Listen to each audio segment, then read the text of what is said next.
ti existe uma força maior. Isso é o amor, deixa a sua natureza se expressar. Você sabe qual é o caminho. Não é... Ficou com vergonha? Tá constrangido? Tá pensando, o que é que essa garota tá dançando aí no meio? Tá tudo bem. Esse julgamento não é sobre mim, não é sobre a dança. Esse julgamento é porque a exposição, de fato, é muito desafiador para a gente. O nosso cérebro, ele passa o tempo todo desesperado, tentando garantir que a gente não passe nenhuma vergonha. E a neurociência explica isso maravilhosamente bem. Dentro do nosso sistema, quando a gente imagina que a gente pode passar vergonha, ou quando a gente vê alguém passando, libera uma química que é tal qual a dor física. Ou seja, não metaforicamente, passar vergonha dói. E a gente fica tentando proteger, preservar, impedir que isso aconteça.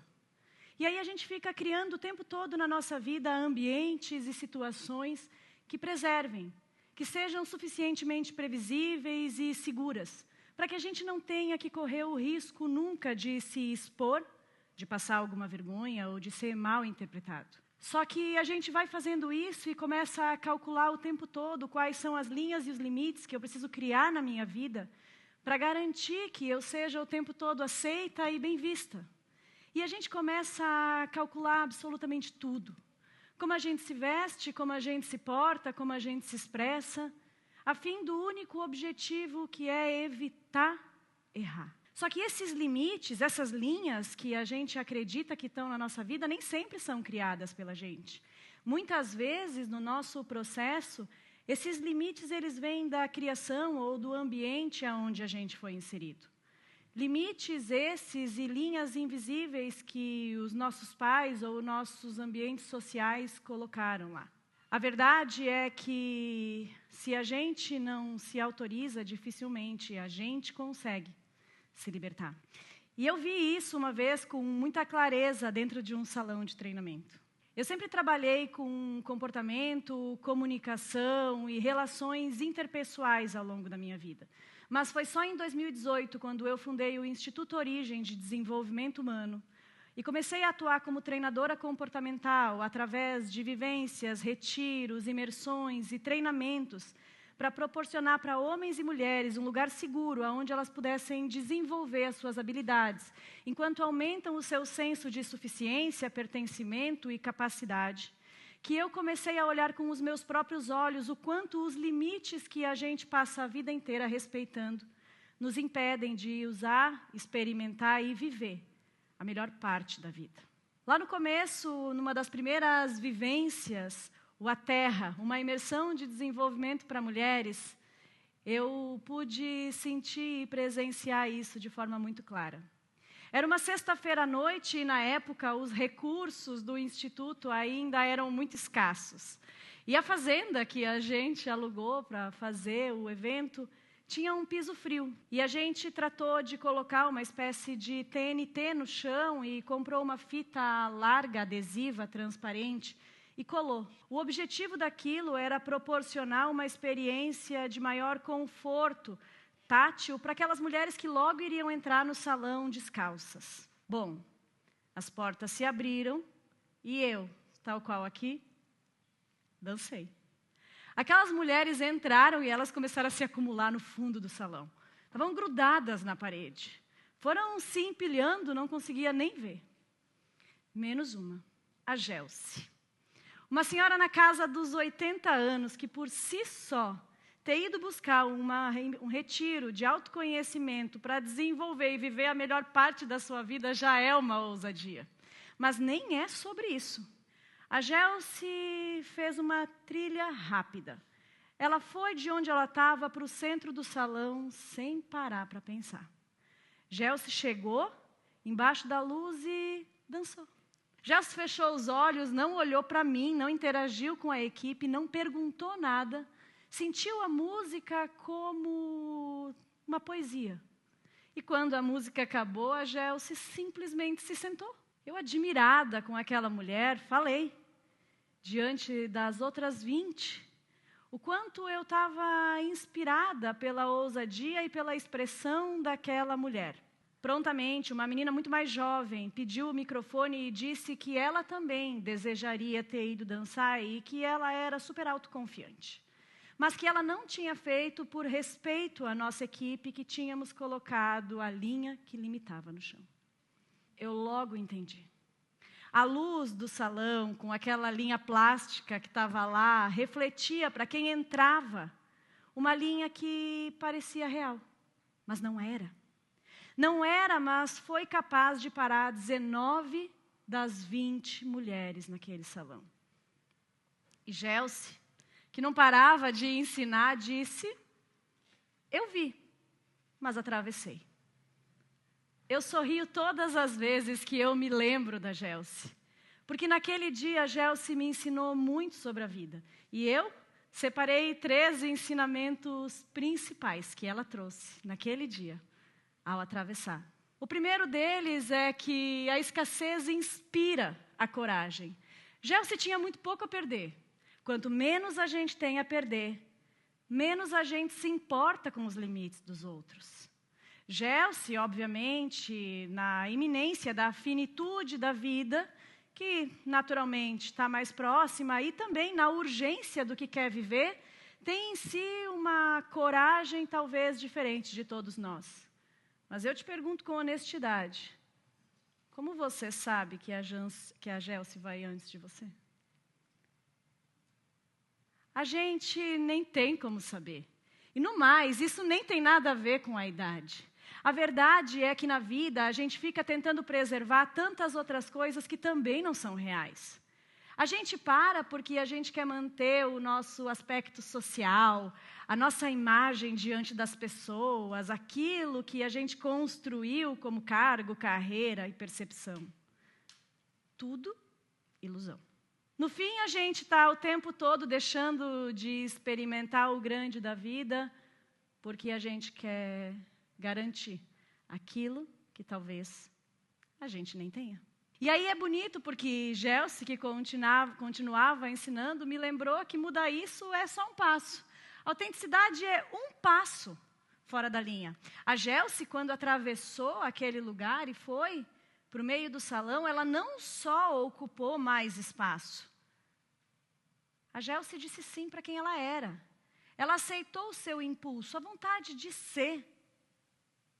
Quando a gente começa a entender que todas as vezes que a gente se dá o direito de fazer isso, a gente também começa a se aproximar da gente. Em 1951, um psicólogo chamado Solomon Asch falou que em um estudo de grupo se comprovava que as pessoas têm a tendência infinitamente maior de aceitar estar junto em um erro coletivo do que tentar ou ousar fazer um acerto individual.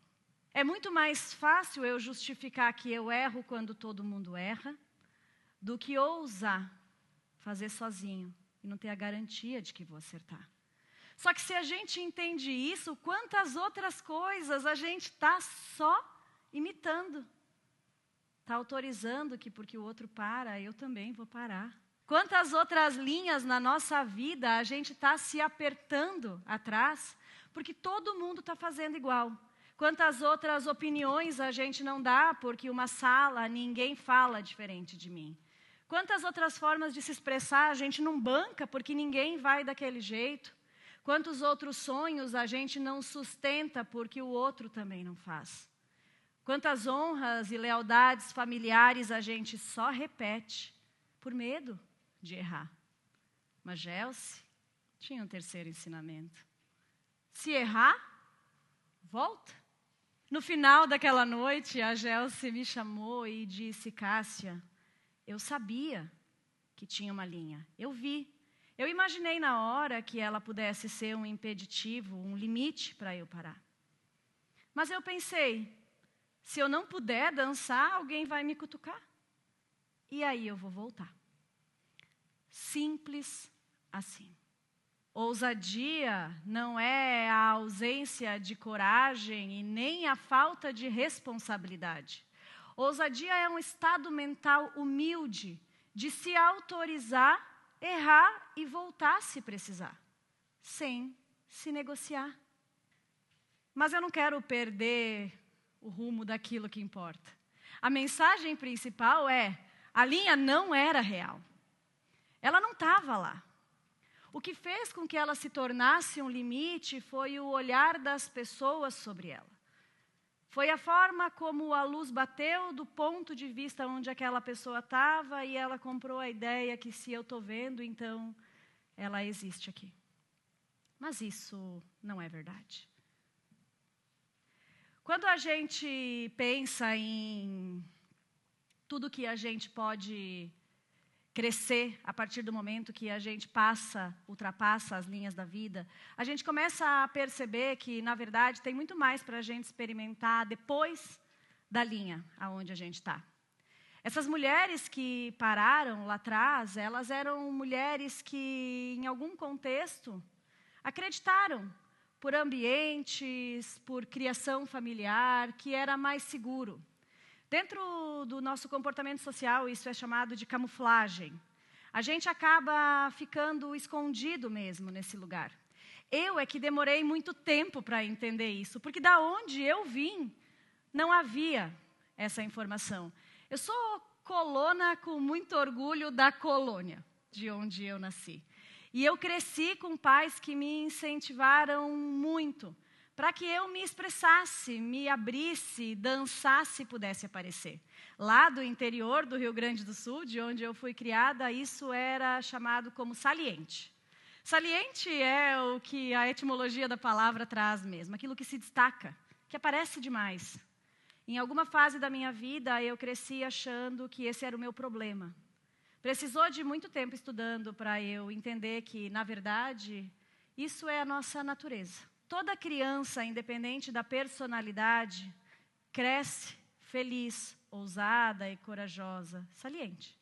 Mas com o tempo a gente vai perdendo, a gente vai se apequenando, se diminuindo, a gente vai querendo demasiadamente caber. A gente começa a aparecer e evita ser. A gente quer se proteger da dor. Só que a gente não se protege de todas as dores na vida. E em algum momento, inevitavelmente, as linhas que outra hora estavam no salão, vêm para a vida também. Em 2023, a vida também me apresentou uma linha. Com 2 filhos pequenos, no meio de uma iminente separação e um casamento que já não estava mais funcionando saudável para os 2 lados, eu recebi um diagnóstico de câncer. E eu sabia que aquilo ali era muito mais do que um TNT no chão e uma fita. Era um laudo, uma condição. Era um limite que estava sendo imposto. Era a medicina me dizendo que a minha probabilidade era muito pequena. Era a saúde e a ciência me contando que as estatísticas não estavam ao meu lado. Mas eu, inspirada por todo mundo que já ultrapassou, me lembrei que eu só pararia se eu desse para aquela linha o poder que queriam colocar para mim. A ousadia é contagiante e não tem como a gente não ser impactado por aqueles que atravessam. Todas as pessoas que atravessaram em algum momento linhas e que viveram o extraordinário das suas vidas porque tiveram a coragem de fazer, me inspiram para que eu também possa. A psicologia social comprova que todas as vezes que um indivíduo consegue olhar para algo de forma positiva, olhando lá aquilo que é possível de acontecer e não o limitador, ele expande o seu cérebro de forma real, ampliando a capacidade de encontrar soluções e de transformar químicas e situações físicas, emocionais e mentais em solução. Ou seja, a positividade não é tóxica. Ela é justo o que te coloca numa posição onde você pode parar de olhar para a linha e começar a olhar para o salão. Só que ninguém vem te permitir. Ninguém vem dizer que você pode ultrapassar. Ninguém vai assumir com você a ousadia de fazer aquilo que você quer fazer. Você é a sua permissão. É você quem se autoriza a passar, ultrapassar tudo aquilo que em algum momento foi imposto como linha para você parar. O primeiro passo é questionar. Porque se eu não questiono, eu acabo sucumbindo. Acreditando, só porque todo mundo acredita, que aquilo lá é algo suficiente, que eu tenho que respeitar. Só que quando a gente atravessa, quando a gente dá um passo à frente, a Gel se dança, eu me curo. E pessoas vivem vidas extraordinárias, na coragem absoluta de serem aquilo que são, vivendo a sua natureza, tendo orgulho de sua grandeza. A Gelsi me contou um tempo depois que naquela noite, quando ela entrou no salão e me viu dançando, ela ficou hipnotizada por aquilo. Ela disse que sentiu dentro dela um desejo imenso de também se autorizar depois de tantos anos reservada. E a permissão que eu me dei convidou ela e inspirou a que ela se permitisse também. No fim das contas, a Gelsi, que não faz a menor ideia que eu estou contando a história dela hoje, talvez não soubesse naquele tempo que ela me inspirava também. E eu, do meu tamanho, na humildade de não acertar, mas de dar tudo daquilo que eu acredito, também vim para te inspirar. Para que talvez você, finalmente, escolha tomar posse da grandeza do seu lugar.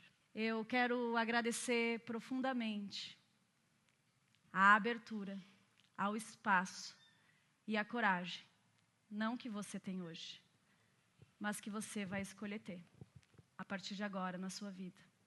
Porque alguém, na sua casa, no seu ambiente, precisa que você ultrapasse uma linha, para que essa pessoa também possa entender que não tem problema ocupar o seu espaço. Muito obrigada.